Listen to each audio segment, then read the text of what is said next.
What's you best I really got away with that moment?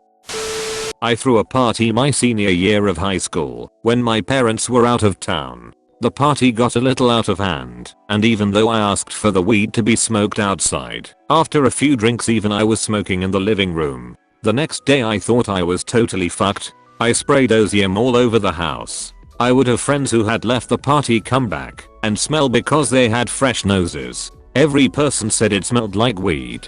Less than an hour before my parents came home I had an epiphany. I can't mask the weed smell because the weed smell is more powerful than the air freshener smell. To mask the weed smell I would need a smell more powerful than weed. With little time to spare I ran to the kitchen and grabbed a bag of microwave popcorn. I put it in the microwave and nuked the ever living fuck out of it. I ran around the house opening and closing the bag, billowing smoke everywhere. Maybe 30 minutes later my parents came home, and the first thing they noticed was the whole place smelled like burnt popcorn. It was, and probably still is, my proudest achievement. Years later I told my mom what I did. She said she remembered coming home to burnt popcorn, but never suspected a thing.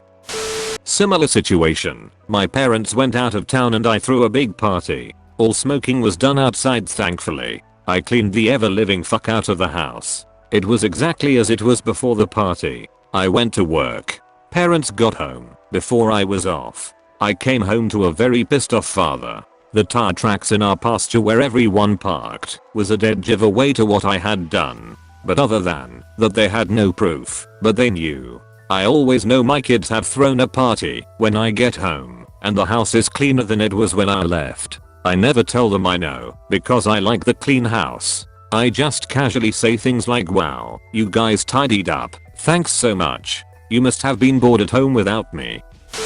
My very first job interview. I was already a good programmer, but I didn't really know C. During my interview, the interviewer asks me so, do you know how to program in C?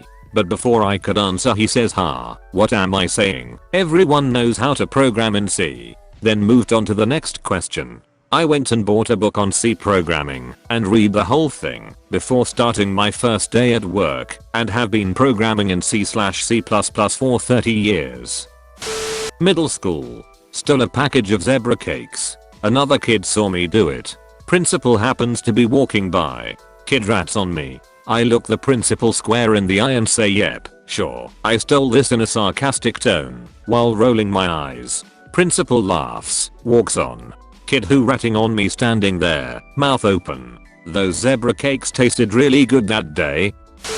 Back when I was in college my fraternity's house was on school grounds, which for us meant that there was a maximum of 8 people allowed in a room at any one time. No alcohol allowed on the premises, as well as having quiet hours enforced by the campus police. We would constantly have parties and almost every room in the house had some sort of violation on top of the ones I talked about above, whether it be having a stripper pole, stolen street signs, some sort of illegal substances, etc. Needless to say, if we got caught, we would definitely be put on immediate suspension. Our solution to not getting caught was to have a lookout stand on one of the balconies outside and keep an eye out for the campus police golf cart. As soon as they saw the golf cart they would run inside and tell everyone to turn down the music and be quiet.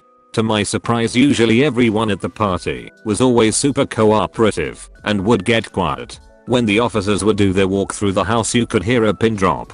Once the officers did their round and had left the house the lookout would come back and give the all clear and we would party on. In my 4 years we only got caught once while every other fraternity was constantly getting in trouble. I was the president of the fraternity at one point and I was even asked by the head of housing at one point to give a speech on our risk management plan because of how infrequently we would get busted compared to the rest of the fraternities. To this day it still blows me away that we got away with some of the parties we used to throw.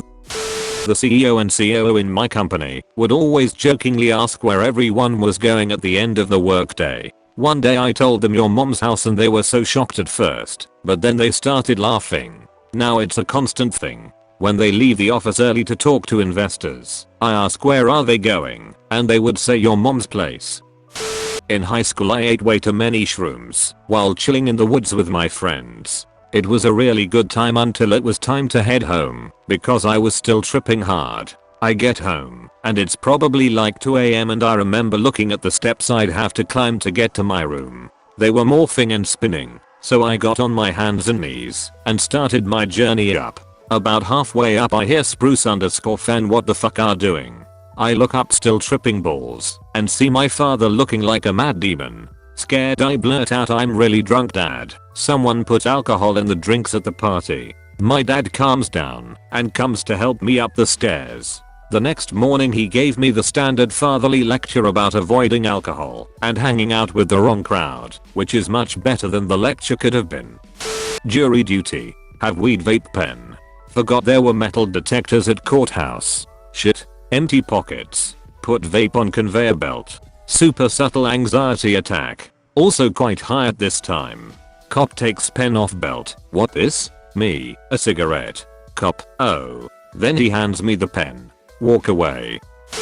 I'm driving down the highway in a 100 km/h, 60 miles per hour zone about 10 PM, and I'm doing about 170 km/h, 105 miles per hour. There's no one else on the road, and I'm jamming out just trying to get home. I pass an exit and cue the lights. A cop comes flying up behind me with his siren going, and I have no choice but to pull over. He gets out of his car and comes over to me and asks if I know why he pulled me over. I confess that I realized how fast I was going when I saw his lights behind me, but wasn't aware of it until that point. He follows up by asking why I was going so fast. So I came up with a story about a huge argument with my girlfriend and how I was heading home after a long day of work and trying to make my relationship work when I got lost in a song and without any other cars on the road, ended up going 70 kilometers over the speed limit. He apologizes for my girl troubles and tells me to turn the music down, then gets in his car and drives away, leaving me sitting there in disbelief and utter astonishment. TLDR. Talked myself out of losing my license, having my car impounded, and a $4,000 speeding ticket after being caught going 70 kilometers, 43 miles, over the speed limit. I'm good at fudging handwriting and signatures. It's a talent I hadn't put to use since I graduated high school, probably for the best, but during high school, oh boy was I popular. I come from an obscure third world country, and in my school there was this sort of school diary which we used for everything. For example, were you absent one day, you'd have to bring a note signed by your parent/guardian the next day, but acceptable only if written on this diary. So of course a lot of us skipped school when we had more urgent needs, and the next day we'd write a letter and forge a signature. And I was one of the most popular go-to guys for this. Wish I had more entrepreneur instinct back then. Never charged a dime for this shit, and would often do this for my classmates. The only unspoken rule was that if they ever got caught, they will not rat on me and bear the consequences themselves. And people did honor this code. I guess it's game theory in action, as everyone stood to lose if I was caught for this. The kicker? My dad was a teacher in the same high school, and on top of that he was one of the teachers who was assigned to review these letters and sign off on them. And over the years, he must have signed off hundreds of these letters written and signed by me. To this day I'm amazed how I never got caught even once over all these years. Accidentally, I nearly spinner-busted my girlfriend onto the floor when things were getting hot and heavy. I thought I had an idea on where the bed was when she was up in my arms making out, but I was wrong. Luckily, we caught the very fucking corner of the bed, and it flung us sideways slamming into the wall. She screamed in pain from the fall and the fact that my heavy body fell on top of her. In a panic, I screamed in pain too, which was a bullshit lie. I was fine, but I figured I had to mimic some of the pain she was in order to dodge trouble. Thankfully, she started laughing a bit, and I went along with it. She gave me a small amount of grief for nearly paralyzing her, but not as much as I deserved. So, note to you all, make sure you know where the bed is before you throw your girlfriend down onto it.